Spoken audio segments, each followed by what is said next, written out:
Place your first coping against the fiberglass basin. Then place a wooden spacer, provided in your pump kit, against the bottom outer edge of the coping. Make sure to have approximately 1 inch sticking out for easy removal.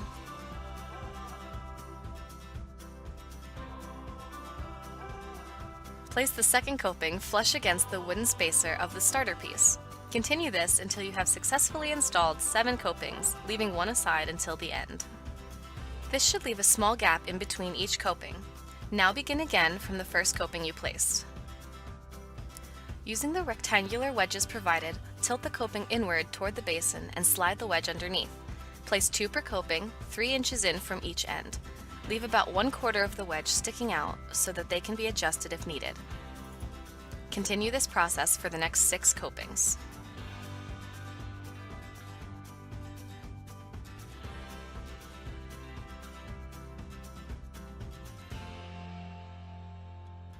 Once you've placed all 7 copings with their 2 wedges underneath, it's time to push the final coping into place.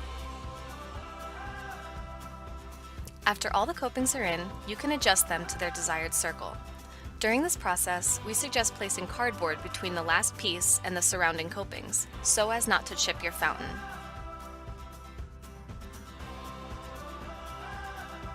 Slide the wedges under this final piece, and now you've completed your fountain basin.